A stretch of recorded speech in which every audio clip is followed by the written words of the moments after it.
We are delighted to share with you this provocative conversation between a trio of poets, exploring the ancient art form of poetry and how it speaks to, from, and about our souls. PAX President Drew Jackson facilitates this conversation with acclaimed poets Cole Arthur Riley and Pádraig Tuama on the connection between poetry and contemplation. How does poetry help us slow down and see? What does poetry teach us about ourselves and others?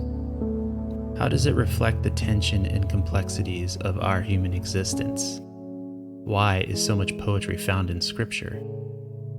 Drew, Cole, and Pádraig address each of these topics and so much more. We hope that you will be able to listen with an open and expanding heart to this exploration of the beauty, power, and spiritual meaning of poetry. Enjoy.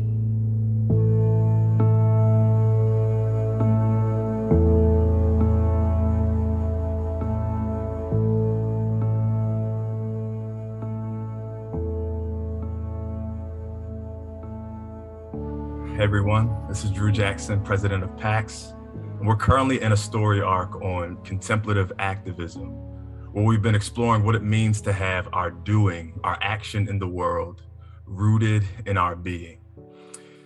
In this motion path point, we're spending time unpacking the statement, holistic contemplation leads to action.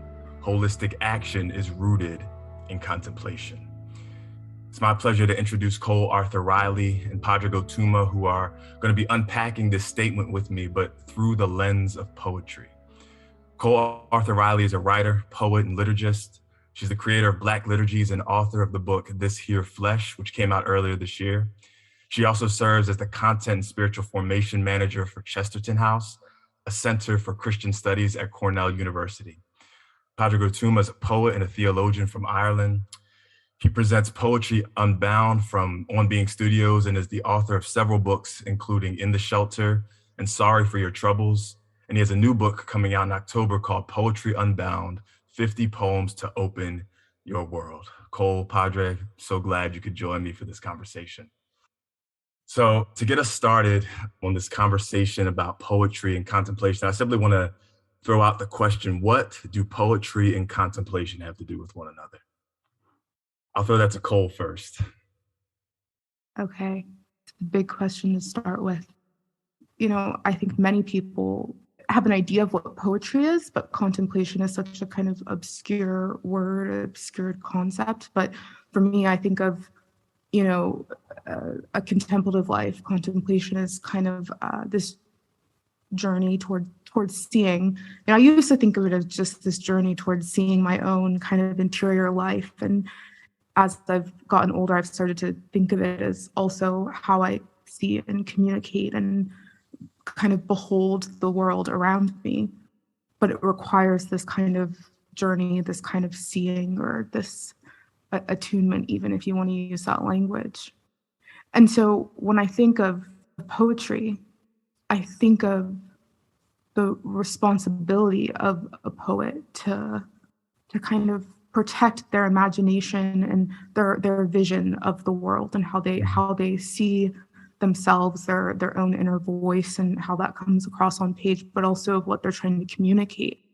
Christian Wyman, who I admire deeply, he said in this interview one time, I'm paraphrasing, but he said something along the lines of poetry knows us better than we know ourselves. And he actually says our very selves sing, however darkly or sometimes darkly.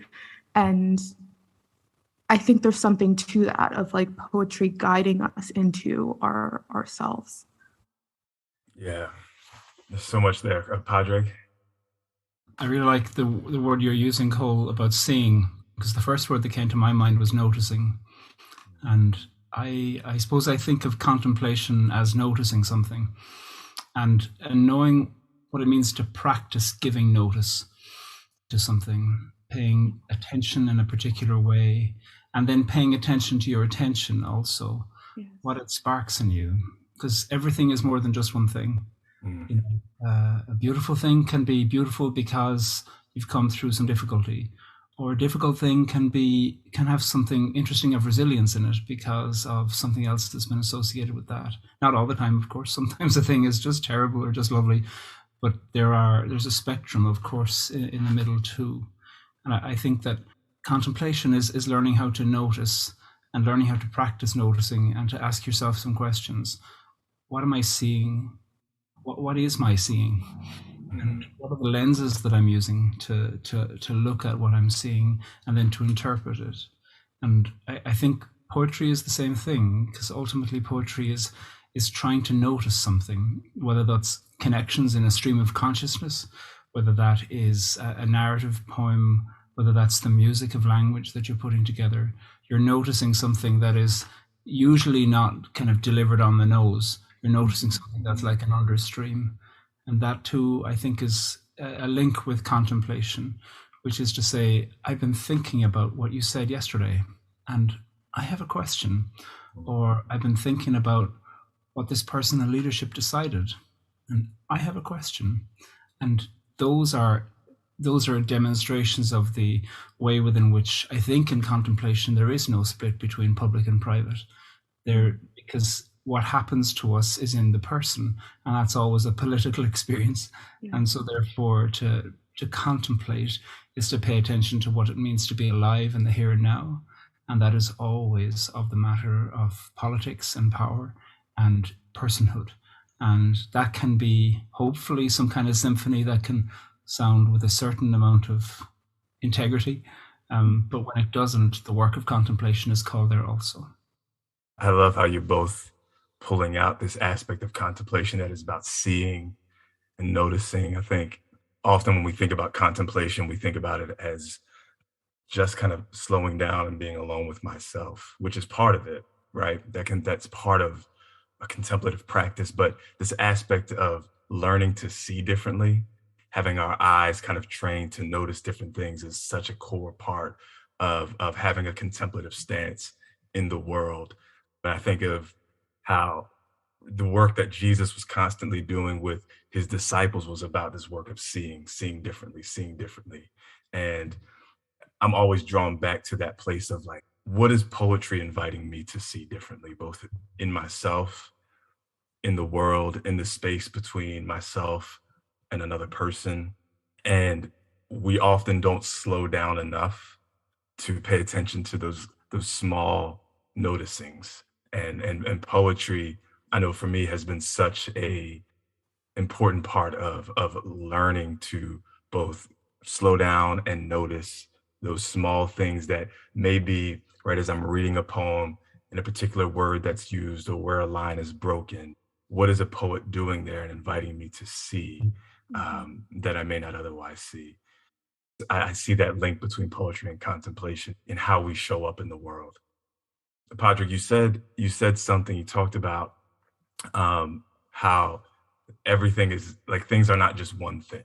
And I've heard you say before that you love when you feel and experience tension in a poem. One of the ways that we've been talking about contemplation in the story arc is that part of having a contemplative stance in the world is about learning to live in the tension, right? Holding together opposites, not viewing things through just an either or binary, but that both and sort of thing. Can you talk a little bit about that, more about the role of tension in poetry and how it's helped you develop the more contemplative stance in the world? Yeah, it'll start for me in something more than poetry. You know, I trained and worked for many years as a conflict mediator in the north of Ireland, looking at the ongoing historical legacy of violence here in terms of British-Irish relations and the decades and centuries really of language appropriation and colonialism and gerrymandering, and the impact of all that then through the latest round of 30 years of terrible violence. And to train as a conflict mediator, you're asked to pay attention to tension. What is the tension? Do you know, am I nervous if people are fighting in a room? Do I think that kind of fighting is automatically violent? It's not necessarily so. It can be a sign of great flourishing that people are arguing hugely. It's magnificent. It's democracy. You know, the question is when threat comes into it, and when violence, and when scapegoating, and when tactics. And so for me, then when it comes to looking at poetry, a poem that is in too neat a package usually feels like it's hard to recognize, because life rarely comes in too neat of a package. I find that close friendships, being in the world, always carries with it a moment of sadness or a twinge of nostalgia or pain, or something's not quite what you thought it was going to be. And that tension, I always want that to be present in a poem.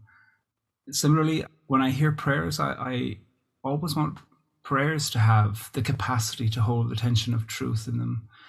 I was at a church service in London years ago, and there was this magnificent person who I never got to meet, who read this prayer for the intercession that she'd written. And part of it said something like, some days I spend most of the day hating somebody, and at the end of the day, I realized that my attention was being called elsewhere. I just loved the declarative of that, the noticing of it, and there was no pretending that she was trying to be something acceptable to some kind of, I don't know, Saints Academy. And by speaking about hate in the context of prayer, I thought it was magnificent. It's such a human experience. And that has tension too. And so I suppose in the context of tension, if anybody is looking for something that's too neat, I usually think they have some work to do in their idea of art, in their imagination of what their audience can cope with, or in their imagination of what the human condition is. And Cole, I've noticed in your writing, the things that you write, both for Black liturgies and in your book, that it seems like you're always introducing some sort of tension into your work or into the prayers that you're writing. Is that something that you are actively thinking about when you're creating art? You know, I'm not actively thinking about it. I'm a sad person in general. And so if I believe that the responsibility of a poet, of a writer, of an artist is to tell the truth, which I do, I feel like it would be really difficult for me to do that without incorporating sorrow, incorporating kind of, you would call it mystery and adherence to mystery. I agree, Pádraig. In the spiritual spaces I've been in, the moments I've felt like extreme disconnect have not been really by fighting or anything that you would expect. It's moments where I feel like things are so clean and so polished that I can't approach it. Like I just can't get near it because that's just not what my own interior life sounds like. And so when I write, I sometimes have to really try to pull into aspects of joy or other aspects of the human experience. I can be a little too much on the sorrow and I'm gonna tell about the anguish of the world. I have work to do in complicating my world toward joy and happiness and curiosity. But I think all of this requires an acceptance of like things aren't going to be clear, and that's why I'm drawn to poetry. Since high school, I think I was really drawn toward poetry because I didn't feel like anyone was trying to teach me anything. I felt like these poets I was in conversation with were just trying to communicate the human experience in the way that felt true and right to them, as opposed to tell me this is what to believe about God, this is what to believe about death and dying. There's nothing wrong with teaching, but in terms of the role of an artist, I think when you're not so concerned with education or indoctrination, if you want to use that word, there's this expansion that opens up towards so many different people who are like, yeah, I see myself, I can approach this. Who were some of those poets that you were reading as a teenager, Cole? I'm curious. Well, Lucille Clifton, June Jordan. I read like 2 poems of James Baldwin, but going into high school, I was having this spiritual kind of awakening. I was exploring different religions and trying to kind of figure out what I believe. I'm not from a religious family or a, traditionally religious family at least. And so I was just trying to figure out what it meant to be alive, what it meant to be human. And in one sense, I was being pulled toward, these library books about the 12 major world religions. And But then there was always this kind of hunger in me, I think, for what the artist has to say, and it took a while for me to kind of connect those things. And I think people like Christian Wyman and Ocean Vuong have helped me to do that as I've gotten older, helped me to connect. What about you? There's an Irish poet, Patrick Kavanagh, who was a complicated character throughout the 20th century. 2/3 of the poems he published were to do with religion, but he was a big critic of the Catholic Church. And so but yet his poems exhibit a kind of an earthy, impoverished, in terms of the circumstances he grew up in, sacramentality about the garden gate, about the soil, about farming, about bogland. He was kind of like a prodigy of poetry, really. He was writing poetry from the point of view of somebody who grew up extraordinarily poor in a rural farm, in a poor area. Meanwhile, a lot of the kind of literary types in Dublin were writing about the peasant poet. It was this archetype they had in mind. And he arrived into Dublin expecting that they would treat him well, and they didn't. They were horrible to him. And it embittered him for decades, really. Only toward the end of his life, really, did he begin to find a way to return to the wonder that had captivated him. And I think, we learned so many of his poems off by heart in school. I think he embodies the soul about the struggle of what poetry is, and poetry's deep question of God, which is often something that occurs outside of religious language. The questions that poetry asks about God are not ones that are, as you said, Cole, trying to teach you something. They're trying to say something of power and of vulnerability. Patrick Kavanagh has this poem called Having Confessed, which is a person who's just come out of confession, Catholic, confessing your sins to the priest. And it says, having confessed, he feels like he should go down on his knees and pray for forgiveness for having dared to view his soul from the outside, lie at the heart of the emotion. Time has its own work to do. And reading that in the 1980s, Ireland, that just felt like heresy and blasphemy and alchemy altogether. And it nurtured a part of me to go, this is what you can do in language. I hear both of you really pulling at this idea of being rooted in reality, that the tension that's introduced in the art you're producing is about being rooted in reality, rooted in the reality of your own true self, not staying in the false self space, rooted in the reality of this world. And that's so much of what contemplation is moving us to do, right? That's why we engage in contemplative practices to help root us and ground us in the reality of this world and ourselves. And so I love that that's so much a part of your writing, and just what you appreciate about poetry is just this rooting in reality. Can I add one complicated thing to that, though? Yes. Yeah. Cole, you mentioned Lucille Clifton. BOA editions, that great publisher, have this thick, extraordinary book of all of Lucille Clifton's poems. And the intro to it talks about Lucille Clifton. I forget who's written the intro. Is it Maya Angelou? I can't remember. And she says that Lucille Clifton loved to use the Ouija board when she was writing her poems. And she said that she'd use it just as a way to free associate. And one day, Lucille Clifton had come into her office and said, my mother keeps on showing up on the Ouija board, but she's got time mixed up because she keeps on telling me things that have already happened. And that, I think, is so interesting because I am fundamentally sacramental when it comes to the question of poetry and language. I am not a good abstract thinker, but I love reading that, Lucille Clifton, whose poems often also are said to be so grounded in reality that there is always the presence of the unknown, the abstract, the mystery, the where the hell did that come from, present in what she can do. And I love that too, and that somehow the grounded, touchable reality can be linked to something that slips in between time and space. One of the things that I've noticed in my own self in the practice of writing poetry is there's things that just are constantly showing up in your writing that are trying to tell you something about yourself. Like for me, I'm constantly recognizing my mom showing up in my writing, right? And so I've been really recently just trying to pay attention to, okay, what is this poem trying to say to me about what's going on in me that I would have never maybe slowed down to pay attention to it and not stopped to write this poem.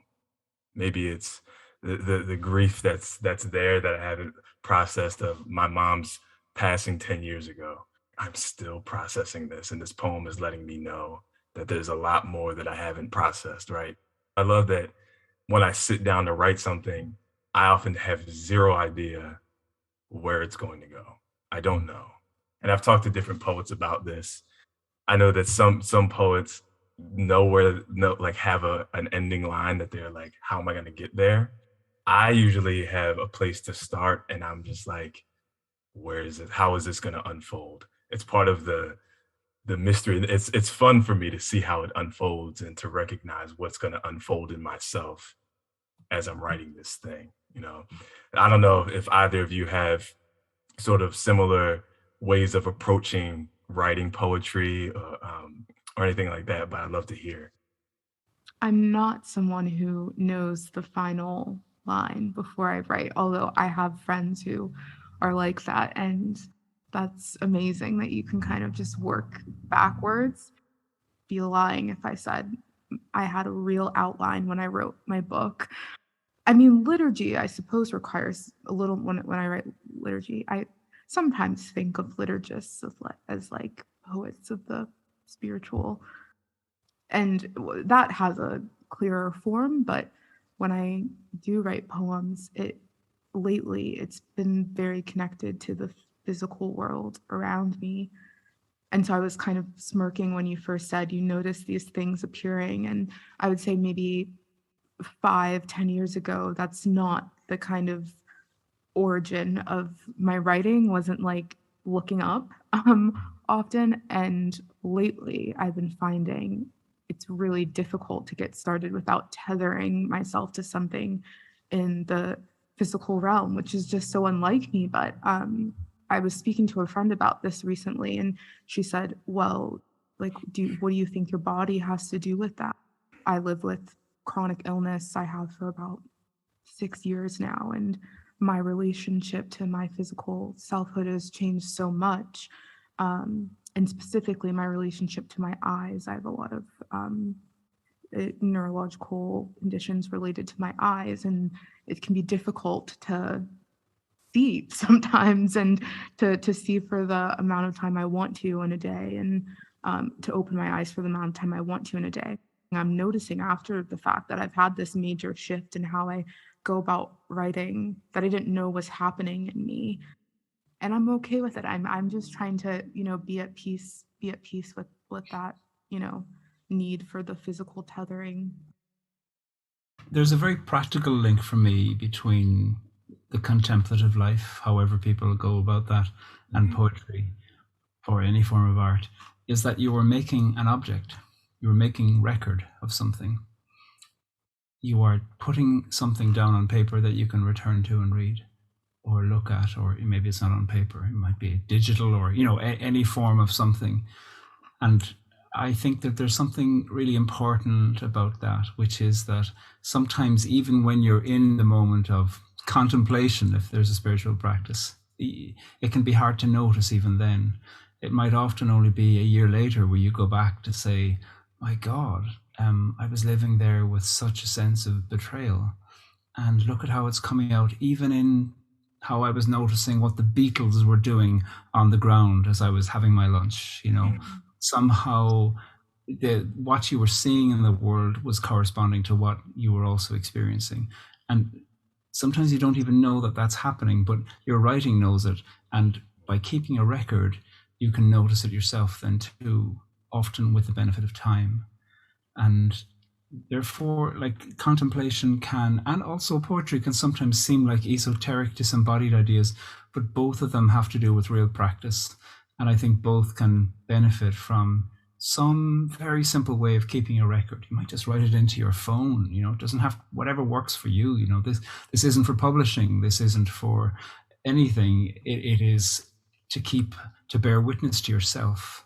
And in so doing, it might be that with a little bit of return, you can begin to bear witness to the self that yourself doesn't even know about, the mystery that you are, the part of you that knows, even though you don't know that you know. And that, I think, asks for us a simple discipline, which is to find a way to make a record, and to do that consistently enough that maybe once a month, and then once a year, or once a month, and then when the changing of the seasons, and then once a year, you just do a bit of a review, and something really powerful can emerge. And that's for people within and without a religious system. I think everybody can benefit from this form of practice. And I think it is a powerful contemplation that occurs there. One of the things that I've been interested in is the prevalence of poetry in scripture. In particular, the way the prophets are using poetry in scripture. As the prophetic texts are filled with these poems about holding the powers to account, calling out injustice, calling the people back to love. Whenever I think about this, I think of that quote from June Jordan where she says poetry is a political act, right? Like, why do you think the prophets in particular are making use of poetry in the work of being prophetic in the world? It's a really good question. I've really never thought about it. What is it about poetry that the prophets are kind of drawn to? I mean, maybe it has to do with the imagination that poetry requires, and this kind of dual grounding and kind of what could be and then what is. I'm thinking of how James Baldwin, he said like all artists are forced at last to vomit the anguish up, And I've wondered if anguish, or if communicating anguish requires a poet or an artist to communicate it in a way that it can be received. Is the artist necessary to communicate anguish always? So I don't know, maybe there was some kind of, mysterious intuition that the way to be heard, could be through song, could be through poem, the way to really move someone through a different kind of art. I've always been struck by how the prophets, as they're called, were not formally prophets. There was the Navi, the political scientists of the day, really, who were employed by whoever was in charge. None of the prophets are those. These prophets were farmers, laborers, and partly I think why the contrast between the kind of things that you heard those people who were professional prophets saying to the king or the judge or whatever was, oh, you're right, do whatever you want to do. Absolutely. You want to do this? Totally. Fine, go. That is predictable language. And there's no rage in it. There's just acquiescence in a strange way. It's complicit with power. It's complicit with terror. But there's no space for the primordial chaos. And you find space for the primordial chaos in the poetry of those people who are now known as prophets. I read an interview recently with Noam Chomsky, and he called them dissident intellectuals, which I thought was an extraordinary phrase to refer to these people that are now known as the prophets of the Hebrew Bible, as dissident intellectuals. And I love how uncontained they are, what complicated company they'd have been, and how hard it would have been to have had any of them as a guest at dinner, my God, and how right they were, and how brave and powerful and artistic they were. And not every poem has to last for generations or centuries. Sometimes a poem's a really good poem for a moment.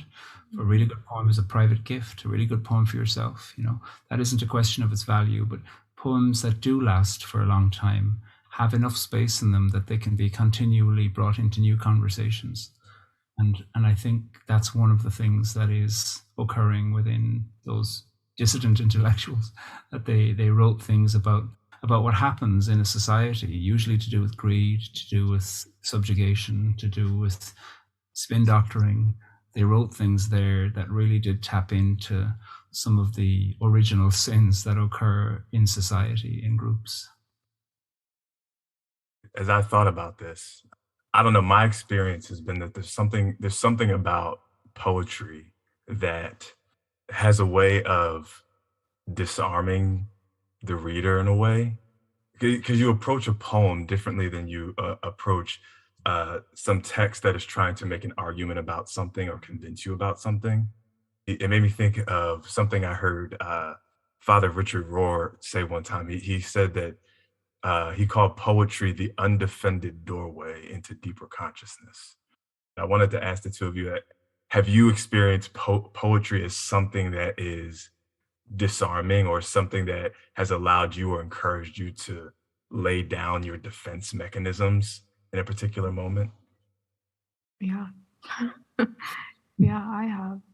When I'm writing and when I'm reading. When I was reading poetry this morning, and I feel this, you almost feel this vulnerability coming off the page. And I don't know if it's because I'm a writer, but I'd like to think it's because I'm human, that you understand there's something about a poem, like approaching a poem, that you sense the vulnerability in a poem, because there's so much imagination required and so much risk of rejection whenever you're using that amount of imagination, whether it's about line breaks or form or images. And so I feel this sense of protectiveness often over poets when I'm reading, this sense of wanting to honor what it took, what the cost of the poem every time.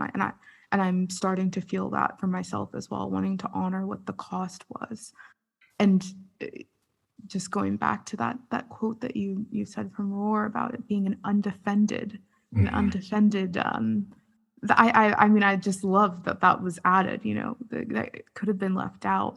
But what does it mean that the defenses are kind of relieved for a second? And what does that mean for who can approach then?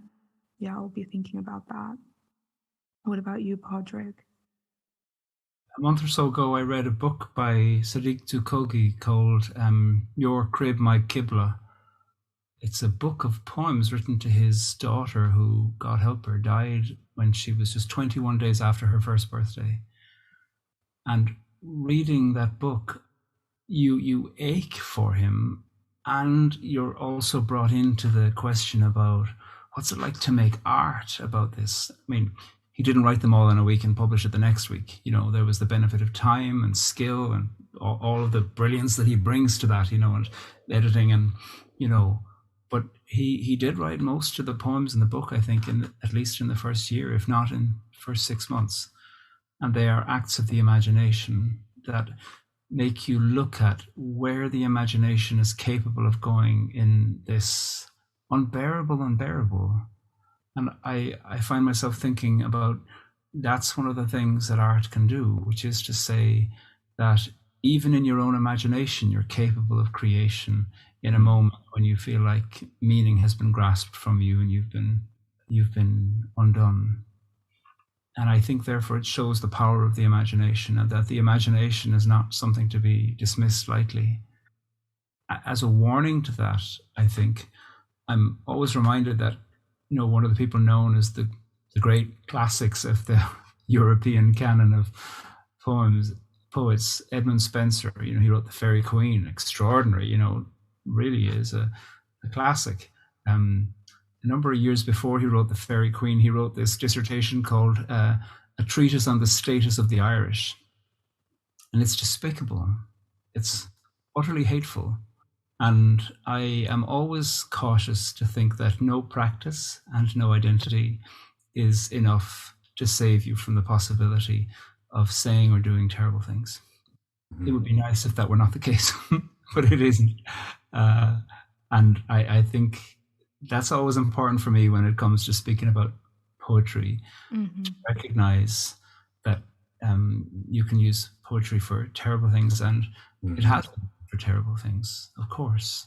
And holding, I suppose, Edmund Spencer along with Sadiq Zukogi, I am brought into the question about what therefore is the moment that actually involved the imagination in both of these writers. And I admire that clearly Edmund Spencer could use that and did, but not always. And when he didn't, certainly in the treatise he wrote about Ireland, it was horrific. Yeah, I appreciate you really saying that just about poetry and really any practice, like we can use them for terrible things. Prayer too, of course. Prayer too. Absolutely. I wanted to end with this question, and really in thinking about the big questions, right, that are facing us right now, whether it's climate change or just continued prevalence of racial violence and white supremacy, or everything that's going on within our political spectrum. Why do we need poetry today? Why do we need it? I know that there are a lot of people who listen to our conversation who may not be familiar with much poetry or engage much poetry. So why poetry? I've been following your work, Cole, for a long time, ever since you started it, really. I can't remember how I came across it, and I started to follow on Instagram. And I read the liturgies you put up, and then I read the responses that happen in the comments, not all of them.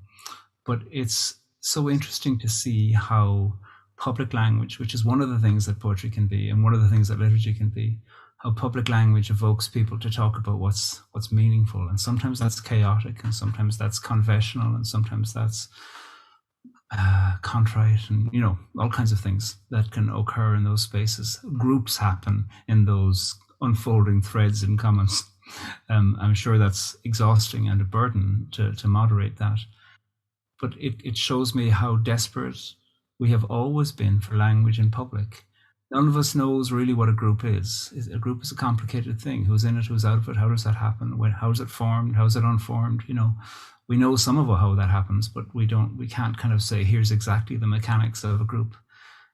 And that doesn't stop us looking for language that can work in a group that can not necessarily speak a universal tongue, I don't believe in that, but can give meaning and substance and critique and offer something that makes you think. And that, I think, is why poetry has always been necessary. And it's what I see, Cole, it's what I see you doing in terms of the public poetry that you share through your work and then in your book as well. Thank you. I appreciate that. But that is what came to mind, is this kind of need for language, however confusing and complicated, but so often, how often do we hear not just about poetry, but, I didn't have the words for that. I've been so surprised how many times I've heard that in the past few years. I just didn't have the words for that. I think that there's this real kind of desperation to make sense of all that's happening and all of the new information and all of the new agony that we have access to because of our phones, because of many things. I think, poetry, and other forms of art as well have the potential, if used rightly, to usher people toward a kind of understanding that's grounded in intention, if we want to go back to that. To read something that it's not going to resolve. We don't like things that don't resolve. Most people, our inclinations say we don't like things that don't resolve. But when we experience them, I think that resonates. When we experience a point in a line, or that doesn't conclude, I think there's something really freeing about that in the end, and really expanding about that in the end. The world could benefit from that kind of opening. I'm kind of grasping for the right language right now. That kind of opening, that kind of what if, what is, the questions, really. I love just even ending there, that word opening.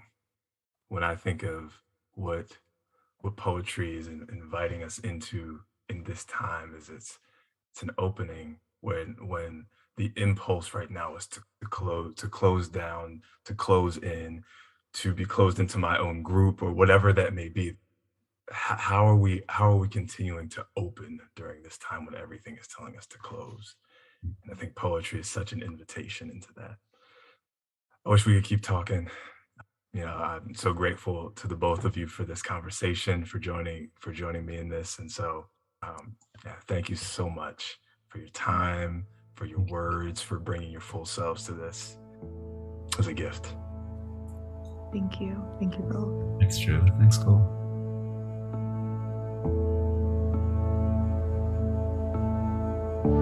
God has given us the gift of language as a vehicle for expression, exploration, reflection, understanding, honesty, and prophetic imagination. And perhaps in no other form of linguistic expression do we see this most clearly than in poetry. A few words, a few lines, or a particular phrase could transform our souls and the souls of others. It's an amazing privilege and gift for humans to possess. Yet, as we slow down to listen, to share, to reflect upon, it could also move us closer to our authentic selves and conform us to the image of Christ we hope to embody, which is the fullest expression of the justice and shalom found in God's kingdom. We're grateful for poetic voices like that of Drew, Cole, and Pádraig, who continue to speak authentic and prophetic truth to a world in need of healing, reconciling, and restorative language.